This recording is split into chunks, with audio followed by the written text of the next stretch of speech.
अस्सलामुअलैकुम। Sports world में खुशामदीद। मैं हूं आपके साथ हिफ्सा इम्तियाज। और नाजरीन, इस वक्त पाकिस्तान और न्यूजीलैंड के दरमियान जो T20 सीरीज जारी थी उसका आखिरी मैच कल होगा और इस वक्त टीम वेलिंगटन में मौजूद है और वेलिंगटन में उन्होंने भरपूर प्रैक्टिस भी की है अपने आखिरी T20 मैच के हवाले से।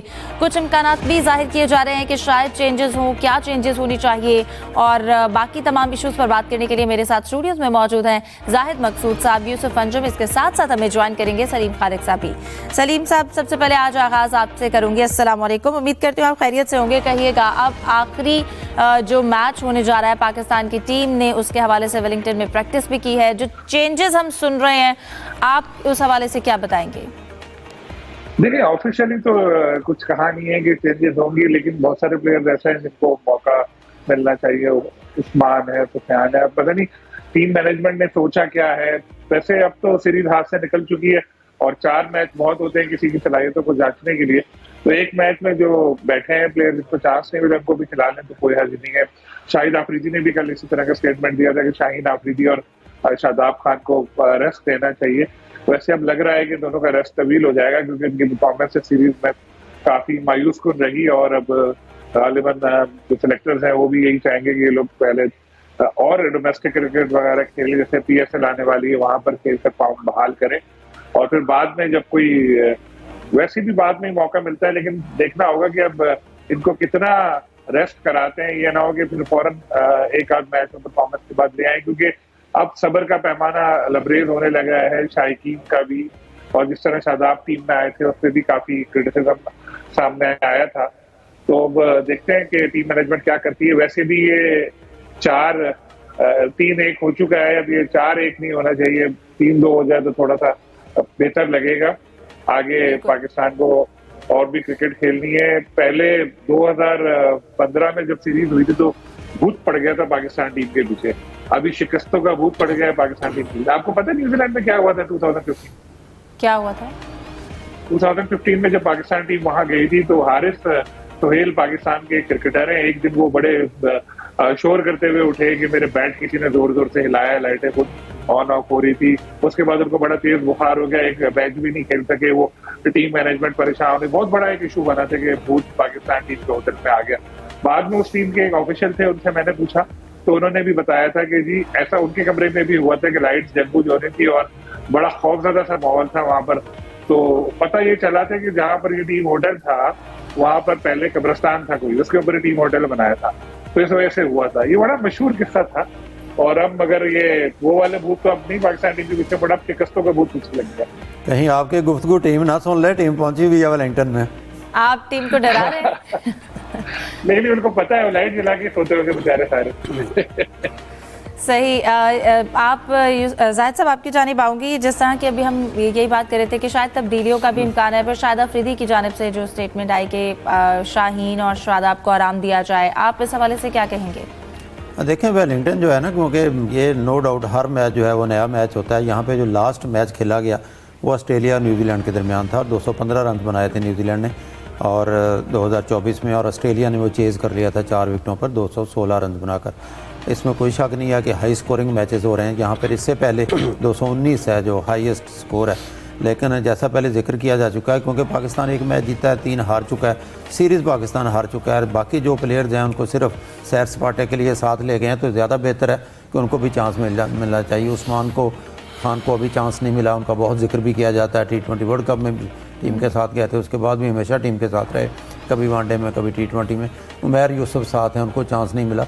शाहीन की परफॉर्मेंस की बात हो रही है तो उनकी जगह मोहम्मद अली जो हैं वो खेल भी चुके हैं, वो बाहर बैठे हैं। तो चेंजेस 1 या 2 बेसिकली वहाँ पे बॉलिंग कोच अजहर महमूद हैं, उन्होंने गुफ्तगू करते हुए कहा कि 1 या 2 चेंजेस का इम्कान है, या टीम मैनेजमेंट सोच रही है कि ये चेंज करनी चाहिए और कर देनी चाहिए। मेरा ख्याल है इससे क्या फ़र्क पड़ता है कि जाहिर है आप समझते हैं कि प्लेयर मेरिट पे हैं और उनको चांस मिलना चाहिए, तो टीम सिर्फ टूर करा कर वापस आ जाना। क्योंकि शादाब का बार बार जिक्र हो रहा है, जाहिर है 3 मैचों में गालबन 3 रन हैं, 2 विकेटें हैं, तो PSL में वो इस्लामाबाद यूनाइटेड की तरफ से खेलेंगे। अपनी फॉर्म को बहाल करें, अपना वक्त के बेहतरीन खिलाड़ी हैं, ऑलराउंडर हैं, फॉर्म बहाल होती है तो टीम में वापस आ जाएं।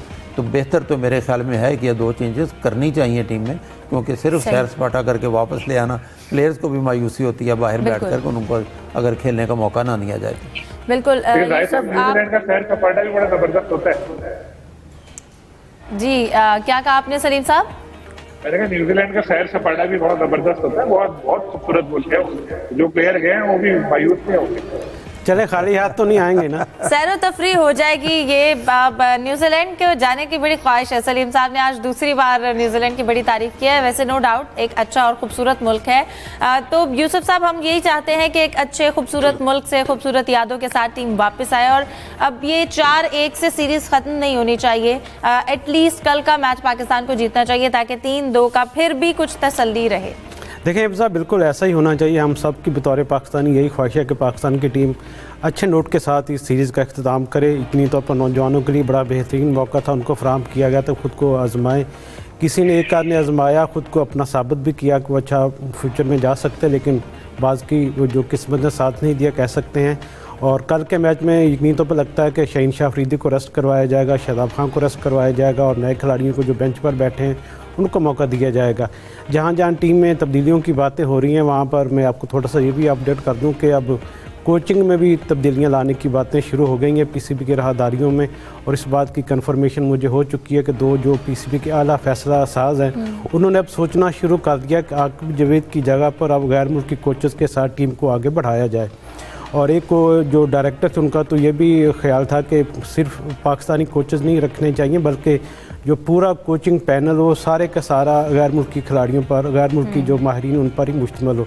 तो ऐसी चीज़ें होती रहती हैं क्योंकि इससे पहले आपको पता है कि गैरी क्रिस्टन को मौजूदा सेटअप में फ़ारिग किया गया, जैसन गिलस्पी ने राहें अपनी जुदा की। लेकिन अब देखना ये कि पाकिस्तान क्रिकेट बोर्ड ने अब जो फ्यूचर के लिए अपनी प्लानिंग कर रहा है, जिसमें एशिया कप है, T20 वर्ल्ड कप है, उसके लिए क्या माइंड फ्रेम वो रखते हैं। टीम में तब्दीलियाँ यकीनी तौर पर उन्होंने की हैं, वो क्या उसी टीम के साथ जाना चाहेंगे, क्या कोचिंग स्टाफ जो अब इस वक्त टीम के साथ है क्या उसी को कैरी ऑन करेंगे, और क्या गैर मुल्की कोचेज़ के साथ अब आगे बढ़ना चाहिए। क्योंकि गैर मुल्की कोचेज़ के साथ अगर हम जाते हैं तो फिर एक सवालिया निशान हम पीसीबी पर भी आता है कि क्या जो पहले गैरी क्रिस्टन और गिलस्पी थे उनका क्या कसूर था, उनको क्यों निकाला गया, क्या उनके रुखसती के बाद अब क्या गैर मुल्की कोचेज़ पाकिस्तान के साथ काम करने के लिए तैयार होंगे। ये वो बड़ा सवाल है जिसका जवाब बिल्कुल ये एक बड़ा सवाल है यूसुफ, और जो चेंजेस हैं वो अगर अच्छे के लिए आए तो ये यकीनन बहुत अच्छी चीज़ है।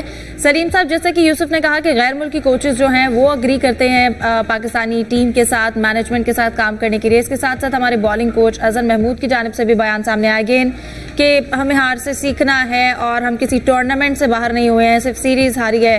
तो सीखने का जो अमल है वो कब तक चलेगा, और इस सीखने के बाद क्या हमें समझ के आई है वो कब पता चलेगा?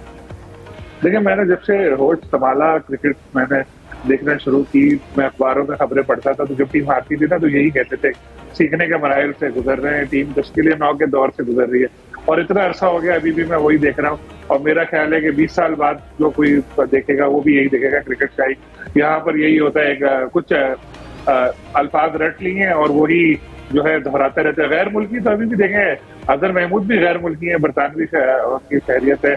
हमारे मेंटोर वकार यूनुस वो भी गैर मुल्की है, ऑस्ट्रेलियाई है। हमारे मेंटोर सकलैन मुश्ताक वो भी है, वो बरतानवी है। तो वैसे भी क्रिकेटर तो हमारे बहुत सारे, और भी बहुत सारे करंट क्रिकेटर्स भी ऐसे हैं जिन्होंने एक दूसरे मुल्क से वहां पर अपनी कोई नेशनलिटी वगैरह तो नहीं, लेकिन एक कार्ड वगैरह अपना बनाया हुआ है। तो ये तो चल ही रहा होता है। लेकिन ये यूसुफ साहब ने बहुत अच्छी बात बोली कि जिस तरह गैरी क्रिस्टन और जेसन गिलेस्पी को हटाया गया, क्या उसके बाद कोई बड़ा नाम हमारे यहाँ आने को तैयार होगा? मुझे लगता है बहुत मुश्किल है, क्योंकि पहले वो मिकी आर्थर के साथ भी यही हुआ, इनके साथ भी यही हुआ। होता ही है कि हमारे अपने साबिक क्रिकेटर साजिश करते हैं। फॉरेन क्रिकेटर जब यहाँ आते हैं कोचिंग वगैरह करने के लिए, तो जो हमारे मौजूदा क्रिकेटर, वो साबिक क्रिकेटर है, वो अपने आप को लाने के लिए उनको साजिशें करके निकाल देते हैं। माजी में आपको याद होगा कि जब मिकी आर्थर टीम के साथ मुंसलिक हुए थे, अभी जो सेकंड उनका दौर था, तो उस वक्त भी टीम हारी थी वर्ल्ड कप में, तो पीसीबी ने कमेटी बनाई। उस कमेटी में मिसबाउल हक भी थे, उसने रिकमेंडेशन दी कि भाई इनको हटाओ, और बाद में वो खुद ही चीफ सेलेक्टर और हेड कोच बन गए। अभी कोई कमेटी तो नहीं बनी, लेकिन जब टीम हारी तो उसके बाद इस तरह की बातें हुई कि जी चेंज होना चाहिए कोचिंग में भी। तो आकिब जावेद जो थे उनकी राय काफी अहम थी, और वो फिर खुद बन गए, और वो भी चीफ सेलेक्टर और कोच बन गए, और गैर एलानी चीफ सेलेक्टर। वो भी यही सारे मिसबा को क्रिटिसाइज करते रहते थे। एक तरह से चीजें जो हैं वो रिपीट हो रही हैं, नाम जो है वो बदले हैं, और ये चेंजेस ज़रूरी हैं। और जो हमारा लर्निंग प्रोसेस है इसको अब थोड़ा सा प्रैक्टिकली देखना चाहिए कि जो गलतियों से सीखा है फिर उनका अमल कहाँ पर हो रहा है। डिस्कशन को कंटिन्यू रखेंगे। यहाँ वक्त हुआ एक ब्रेक का, आप हमारे साथ रहिए। यूसुफ साहब आपसे पूछना चाहूँगी, अब T20 सीरीज़ का तो आखिरी मैच है, इसके बाद अब वनडे स्क्वाड अनाउंस कर दिया है न्यूजीलैंड ने और चैंपियंस ट्रॉफी वाले तकरीबन 8 खिलाड़ी शामिल है, लेकिन इसके साथ साथ एक पाकिस्तानी डोमेस्टिक क्रिकेटर का बेटा भी शामिल है, उसके हवाले से क्या बताएंगे आप? जी फिजा, बिल्कुल ये कोई नई बात नहीं है। इससे पहले भी बहुत सी ऐसी मिसालें हैं कि जो पाकिस्तान से पैदा हुए पाकिस्तान में लेकिन खेले हुए दूसरे ममालिक की जानब से। वैशा कराची में पैदा हुए, इंग्लैंड की उन्होंने नुमाइंदगी की। सिकंदर रज़ा सियालकोट में पैदा हुए, जिम्बाब्वे की तरफ से खेल रहे हैं। इमरान ताहिर लाहौर में उन्होंने क्रिकेट खेली लेकिन नुमाइंदगी कर रहे हैं वो जनूबी अफ्रीका की। इस तरह ये जो मोहम्मद अब्बास अरसलान है, ये एक पाकिस्तान के फर्स्ट क्लास क्रिकेटर हैं। अज़हर अब्बास उनके बेटे हैं। अज़हर अब्बास का ताल्लुक़ खानेवाल से था और वहाँ का एक गाँव है रोशनपुर, वहाँ से फिर वो लाहौर शिफ्ट हुए। यहाँ पर उन्होंने अपनी क्रिकेट खेली और उसके बाद यहीं पर इनकी पैदाइश हुई मोहम्मद अब्बास की भी। मोहम्मद अब्बास जब 1 साल के थे तो फिर पूरी फैमिली के साथ फिर उनके वालिदैन वहाँ शिफ्ट हो गए थे न्यूजीलैंड में। अब्बास ने वहाँ पर तकरीबन 2.5 साल से पहले क्रिकेट का आगाज़ किया। वहाँ पर डोमेस्टिक मैचेस में उन्होंने हिस्सा लिया। कोई बहुत ज़्यादा अगर ये कहा जाए कि बहुत उनकी परफॉर्मेंस का ग्राफ इतना बड़ा था कि उनको पिक किया, ऐसा नहीं है। इतने बस आप कह सकते हैं कि तसल्ली बख्श उनकी परफॉर्मेंस थी, लेकिन चूँकि अब तमाम टीमें हैं वो अपने सीनियर खिलाड़ियों के साथ नौजवानों को भी सामने ला रही हैं, क्योंकि 2026 का T20 वर्ल्ड कप है, उससे पहले एशिया कप में भी ये लोगों को मुख्तलिफ मुमालिक अपनी टीमों को आजमा रहे हैं, जिस तरह पाकिस्तान ने कम्बिनेशन आजमाया। तो अब्बास एक लेफ्ट आर्म फास्ट बॉलर हैं, बैटिंग भी अच्छी करते हैं, बतौर ऑलराउंडर उनका इंतखाब किया गया है। पाकिस्तानी टीम ने मिस किया? जी बिल्कुल कह सकते हैं आप। अब देखना ये कि अब्बास भी पाकिस्तानी है और वो पाकिस्तानी बैटर्स के खिलाफ बॉलिंग करते नज़र आएंगे, पाकिस्तानी बॉलर्स के खिलाफ ही वो गेंदबाजी करते नज़र आएंगे। तो यकीनी तौर पर एक अच्छा इजाफा हम कह सकते हैं न्यूजीलैंड की टीम में, और क्योंकि वो पाकिस्तान ने इस टैलेंट को मिस किया है। मैं आपकी जानिब आऊँगी जाहिद साहब। अब इसके साथ साथ बांग्लादेश के हवाले से भी जो सीरीज़ है, हम कल भी डिस्कस कर रहे थे, पहले वनडे भी मैचेस होने थे लेकिन अब उनको ख़त्म कर दिया है और सिर्फ T20 मैचेस होंगे आगे। इस चेंज की क्या वजह है? हाँ, बेसिकली फ्यूचर टूर प्रोग्राम नहीं है, ये कि दरमियान में विंडो निकाली थी दोनों क्रिकेट बोर्ड्स ने, बांग्लादेश और PCB ने। इसके दौरान मई में आएगी बांग्लादेश की टीम, क्योंकि अभी दौरा न्यूजीलैंड के बाद PSL स्टार्ट हो जाएगी। PSL के बाद बांग्लादेश ने आना, पहले 3 वनडे और 3 T20 से शेड्यूल किया गए थे। अब जो है उनको 5 T20 में कर दिया गया, क्योंकि इसके बाद एशिया कप, फिर वर्ल्ड कप, तमाम टीमें जो है T20 की तैयारी में लगी हुई हैं, तो इसलिए उनको T20 में मुंतकिल कर दिया गया। अब बांग्लादेश की टीम जो है यहाँ पे T20 मैचेस खेलेगी। सही। सलीम साहब, मैं आपकी जानिब आना चाहूँगी। अब चैंपियंस ट्रॉफी के बाद जो एक इवेंट पाकिस्तान में मरकज़ निगाह होना है वो है PSL का। 11 अप्रैल से ये स्टार्ट होगा। अब इसकी रिप्लेसमेंट ड्राफ्ट मुकम्मल हो गया है, डेविड वार्नर को कप्तान बना लिया है कराची किंग्स ने। तो आप ये जो टीम्स अब इस वक्त बनी हैं और जो सिनेरियो है, आप इस हवाले से क्या कहेंगे? देखिए, मुझे एक चीज थोड़ी सी तशवीश में मुब्तला कर रही है कि देखिए, वैसे ही IPL के साथ विंडो क्लैश हुई तो बहुत सारे जो क्रिकेटर यहाँ आते थे हमारी भी खेलने, वो चले गए, जिसमें राशिद खान जैसे प्लेयर हैं जो खेलते थे यहाँ आके। एक ये मसला हुआ था, लेकिन अब दूसरी चीज ये हुई है कि पता नहीं इंडिया जानबूझ के कर रहा है, मुझे तो ऐसे ही लग रहा है कि जानबूझ के कर रहा है कि जो प्लेयर रह गए थे पिक होने से उनको भी वहां पे किसी न किसी बहाने से बुला रहे हैं, किसी को एज ए एक्सपर्ट बुला रहे हैं, किसी को एज ए रिप्लेसमेंट बुला रहे हैं। तो ये चीज जो पाकिस्तान के लिए ये ठीक नहीं है। इसका खदशा पहले ही था, लेकिन अब ये देखने में आ रहा है। वैसे ये इवेंट हमारा बहुत बड़ा है और हमारे इसमें अपने प्लेयर्स भी हैं, वो भी जब खेल रहे होते हैं तो उसमें लोग बहुत इंटरेस्ट लेते हैं, क्योंकि इसकी ब्रॉडकास्टिंग और सारी चीजें जो है वो बिल्कुल एक इंटरनेशनल मैच की तरह ही होती है। तो होपफुली इवेंट तो कामयाब रहेगा, लेकिन फॉरेन स्टार्स जो है वो भी आना जरूरी है। तो PCB को इस तरफ जरा थोड़ा नजर रखनी चाहिए कि हर रोज। पहले बांग्लादेश ने भी अपने प्लेयर्स को मना कर दिया, लेकिन अब 3 प्लेयर्स को NOC जारी कर दिया है PSL के लिए।